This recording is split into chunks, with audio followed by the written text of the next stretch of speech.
अंतिम चरण के चुनाव से पहले अपनी पूरी ताकत हर पक्ष झोंक रहा है, लेकिन 7वें चरण से ठीक पहले 400 पार के नारे के कितने करीब भारतीय जनता पार्टी? इस समय उत्तर प्रदेश के मुख्यमंत्री योगी आदित्यनाथ हमारे साथ हैं, सबसे अधिक लोकप्रिय इस हिसाब से कि हर एक कैंडिडेट चाह रहा है कि योगी जी वहां पर जाएं, प्रचार करें। 400 पार का अभी भी आपको विश्वास, भरोसा बना हुआ है? विश्वास नहीं, बल्कि ये होना है। ये देश का मंत्र बन चुका है, नारा बन चुका है। उत्तर, दक्षिण, पूरब, पश्चिम, पूरे देश के अंदर हर तबके के द्वारा, हर समुदाय के द्वारा इस नारे को अपने जीवन का हिस्सा बना करके मोदी जी की लोकप्रियता, 10 वर्ष में उनके द्वारा देश के लिए किए गए कार्य, इन सबको ध्यान में रख करके विरासत भी, विकास भी, सुरक्षा भी, सम्मान भी, स्थानीय स्तर पर विकास भी और गरीब कल्याण भी, इन सबको ध्यान में रखते हुए जनता जनार्दन इस नारे को हकीकत में बदल रही है।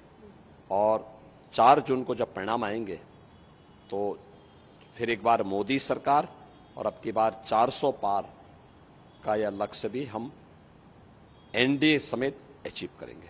पर पूरा विपक्ष आपके नाम पर वोटरों के बीच ये कह रहा है कि अगर 400 पार हो गए, बीजेपी फिर आ गई, तो योगी जी को अब उत्तर प्रदेश का मुख्यमंत्री ही नहीं रखा जाएगा। देखिए, विपक्ष के पास जब कोई मुद्दा नहीं है तो वह आपस में बांटने की राजनीति कर रही है। वैसे भी इन्होंने हमेशा बांटा है, विभाजन किया है। पहले देश को बांटा कांग्रेस ने, फिर इसके बाद इन लोगों ने क्षेत्र के आधार पर, भाषा के आधार पर बांटा और इस चुनाव में जाति के आधार पर बांट करके इन्होंने अनेक प्रकार के प्रोपोगंडा किए। तो यह उनका एक प्रोपोगंडा है। वैसे भी मैं तो एक योगी हूं और मेरे लिए सत्ता नहीं बल्कि पार्टी के मूल्यों और सिद्धांतों के लिए कार्य करना, जिन मूल्यों और आदर्शों के लिए हम राजनीति और सार्वजनिक जीवन में आए हैं उनके लिए कार्य करना हमारी प्राथमिकता है। और मैंने पहले भी कहा, दिल्ली के सीएम से अरविंद केजरीवाल को कि केजरीवाल जी, आपने सत्ता के लिए अपने सिद्धांतों को तिलांजलि दी और जहां पे सिद्धांतों की बात आएगी तो एक बार नहीं 100 बार, एक जन्म में नहीं 100 जन्म में हम उस सत्ता को ठुकराएंगे। नेशन फर्स्ट की जो हमारी थ्योरी है, पार्टी का सिद्धांत है, पार्टी के उन मूल्यों और सिद्धांतों के लिए हम कार्य करेंगे और उन मूल्यों के लिए किसी भी हद तक जाकर के अपने आप को समर्पित भाव के साथ कार्य करेंगे। एक आखिरी सवाल, चूंकि आपका बहुत व्यस्त कार्यक्रम चल रहा है,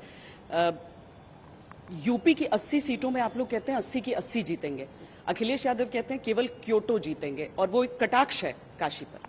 चलिए, वो तो मान रहे हैं ना कि काशी हम जीत रहे हैं।